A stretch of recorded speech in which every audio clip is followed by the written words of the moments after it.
Hello everyone, कैसे हैं आप सब। स्वागत है आप सबका मेरे चैनल हिस्ट्री विद हिमांशु में। पिछली वीडियो में हमने अपना कवर किया था टॉपिक जिसका नाम था द अर्लीस्ट स्टेट द 16 महाजनपद। इसमें हमने महाजनपद के बारे में जाना था बहुत सारे महाजनपद, लगभग 16 महाजनपद उस समय में होते थे 600 BC से लेकर 600 CE तक के टाइम पीरियड में। और अब हम जानने वाले हैं द मोस्ट फेमस महाजनपद, मतलब कि मोस्ट फेमस स्टेट उस टाइम की। तो बिटवीन और तो अब हम अपना नेक्स्ट टॉपिक स्टार्ट करने लगे हैं Magadh. Between the 6th to 4th century BC Magadh became very powerful mahajanapada. कि 6th century BC से 4th century BC तक जो मगध था वो वन ऑफ द पावरफुल हमारा महाजनपद कहलाता था। क्यों? इसका हिस्टोरियंस ने डिफरेंट कारण दिए हैं। पहला तो ये कि उनकी एग्रीकल्चर बहुत बेटर थी, मतलब गुड एग्रीकल्चर थी उनकी, बहुत अच्छे से खेती करते थे, जिसकी वजह से उनका जो खाने पीने की कोई कमी नहीं होती थी राज्य में। दूसरा है iron mills, huge resources, iron के बहुत ज़्यादा रिसोर्सेज थे यहाँ पर, बहुत ज़्यादा लोहा पाया जाता था और लोहा जो है वो सेना को तैयार करने में बहुत महत्वपूर्ण साबित होता था। इसीलिए आयरन की प्रॉस्पेरिटी की वजह से भी, आयरन की अवेलेबिलिटी की वजह से भी ये प्रॉस्पर थी। तीसरा कारण माना जाता है एलिफेंट की अवेलेबिलिटी के लिए, कि एलिफेंट्स इनके पास थे बहुत ज़्यादा गिनती में, जो जिससे कि मतलब जो भी वॉर लाइक कंडीशन होती थी तो उसमें बहुत ज़्यादा हेल्प मिलती थी। फोर्थ है Ganga river resources. Ganga river resources means कि यहाँ पर पानी की इरिगेशन फैसिलिटीज़ गंगा रिवर के थ्रू इजीली अवेलेबल थी, जिसके कारण यहाँ की खेती भी अच्छी होती थी और लैंड भी फर्टाइल रहती थी। तो ये सब कारण है जिसकी वजह से मगध को पावरफुल माना जाता है।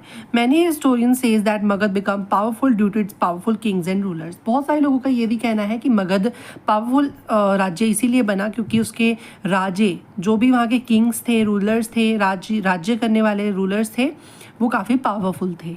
इन beginning Magadh capital is Rajgaha. Magadh की कैपिटल बिगनिंग में, स्टार्टिंग में राजगाह होती थी। 600 BC के अराउंड में राजगाह होती थी, ठीक है, जिसको कि बाद में रिप्लेस कर दिया गया, जो कि आजकल बिहार में है राजगाह, ठीक है।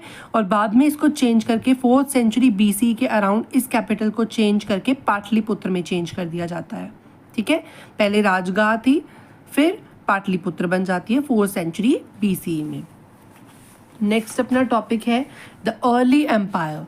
अर्ली एम्पायर के अंदर हम क्या पढ़ने वाले हैं कि सबसे पहले कौन सा एम्पायर जो था वो इस्टेब्लिश हुआ, क्योंकि हमारे चैप्टर का नाम ही है किंग्स, फार्मर्स एंड टाउन्स, तो इसमें हम सबसे पहले किंग्स को समझ रहे हैं, ठीक है। तो अर्ली एम्पायर, सबसे पहला एम्पायर कौन सा था ड्यूरिंग दिस टाइम पीरियड?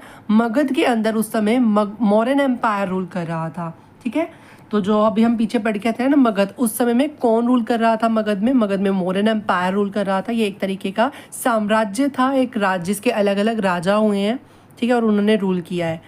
और इन्होंने भी मगध को डेवलप करने में काफ़ी ज़्यादा अपना महत्वपूर्ण रोल दिया है, ठीक है। तो पहला पॉइंट है Chandragupta Maurya found this empire. Chandragupta Maurya ने सबसे पहले इस एम्पायर को ढूंढा, जिसका नाम, मतलब founder of the Mauryan empire कौन था? Chandragupta Maurya. He started extending his areas and ruled over Afghanistan. मतलब कि इन्होंने क्या करा, जब तक ये रूलर रहे चंद्रगुप्त मौर्य, इन्होंने अपने एरिया को एक्सटेंड करा। एक्सटेंड करने का मतलब होता है कि अलग अलग एरियाज़ को कॉन्क्वायर किया इन्होंने, आसपास के जितने भी एरियाज़ थे राज्यों को हराकर इन्होंने अपने साम्राज्य में मिला लिया। और जो है इस तरीके से मतलब एनेक्सेशन की जो इनकी नीति थी उसकी हेल्प से, ठीक है, उन्होंने जो है अफगानिस्तान तक जो है रूल अपना इस्टेब्लिश किया। His grandson was Ashoka. उनके ग्रैंडसन मीन्स उनके पोते जो थे उनका नाम था अशोका, जिनको हमने स्टार्टिंग में देवम प्रिय भी पढ़ा था, ठीक है, देवम प्रिय, ठीक है, जो उनके लिए यूज़ किया गया था जेम्स प्रिंसेप के उसमें कॉन्टेक्स्ट में हमने पढ़ा था। Ashoka attacked on Kalinga. अब अशोका जो ग्रैंडसन थे चंद्रगुप्त मौर्य के, वो भी अब राजा बने जब, तो उन्होंने एक कलिंग की लड़ाई लड़ी। कलिंग की लड़ाई लड़ने के बाद उन्होंने कलिंग के राजा को हरा दिया और वहाँ का सारा एरिया ऑक्यूपाई कर लिया, एक्वायर कर लिया, जीत लिया। After this war Ashoka realise that it was very bad. अब अशोका को आगे चलकर ये रियलाइज़ होता है कि अटैक करना, किसी को हानि पहुंचाना, किसी को क्षति पहुंचाना बहुत ज़्यादा गलत है, जिसकी वजह से वो आगे अपने इस प्रिंसिपल को, अपने इस वॉर के प्रिंसिपल को हटा देते हैं और पीस का प्रिंसिपल आगे लेके आएंगे। वो हम इस चैप्टर में आगे डिटेल में पढ़ते चले जाएंगे आगे आगे। नेक्स्ट है फाइंडिंग अबाउट मौर्याज, मतलब मौर्याज एम्पायर के बारे में हमको कैसे पता चलता है। मौर्य एम्पायर के कुछ सोर्सेज, आपको बस पेपर में ये भी क्वेश्चन आ सकता है, what are the sources of Mauryan empire. ठीक है, तो क्या क्या सोर्सेज है। पहला तो ये कि मौर्यन एम्पायर में एक मेगास्थनीज नाम का एक कोर्ट एम्बेसडर था। ठीक है, ग्रीक एम्बेसडर क्या होता है, एम्बेसडर होता है कि ऐसा पर्सन जो आप हमारे उसको एरिया को रिप्रेजेंट करता है। ठीक है, वो एम्बेसडर होता है।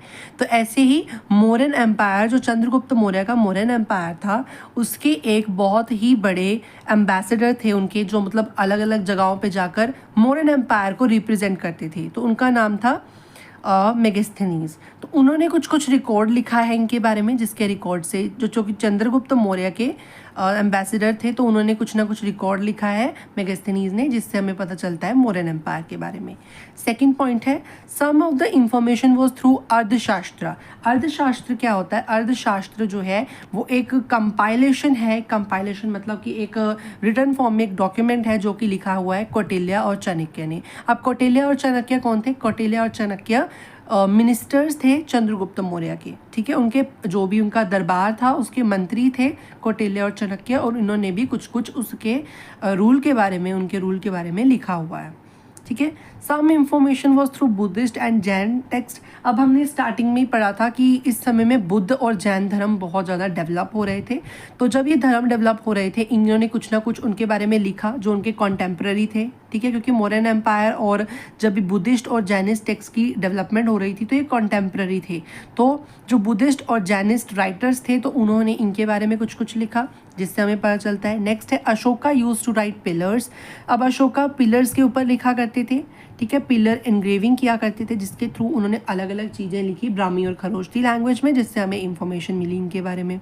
नेक्स्ट है Ashoka use to believe in Dhamma. अब मैंने आपको क्या कहा था, जब कलिंग की लड़ाई हुई थी उसके बाद जो है अशोका थे, उनको रियलाइज़ हुआ था कि वॉर करना और दूसरों के एरिया को ऑक्यूपाई करना बहुत गलत बात है, जिसके चलते आगे चलकर वो धमा के प्रिंसिपल को अपना लेते हैं। धमा का प्रिंसिपल क्या होता है कि मतलब किसी के साथ भी नहीं लड़ना, सबकी रिस्पेक्ट करना, चाहे वो एल्डर्स हों, छोटों की भी रिस्पेक्ट करना, और ब्राह्मण्स को रिस्पेक्ट देना, काइंड हार्टेड रहना, और किसी भी नेबर्स के साथ जो है वॉर ना करना। ये उनका धमा का प्रिंसिपल था, जिसके मेन प्रिंसिपल्स ये आपको आगे बता दिए कि सबकी रिस्पेक्ट करना, वॉर ना करना, और स्लेव के साथ भी पोलाइटली ट्रीट करना। तो ये सब इनके धमा के प्रिंसिपल के अंडर आ जाता था।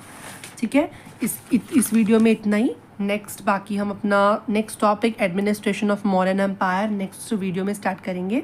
ठीक है, thank you so much for watching. अगर आपको हमारी वीडियो अच्छी लगी हो तो हमारी वीडियो को लाइक करें, चैनल को सब्सक्राइब करें। Thank you so much for watching.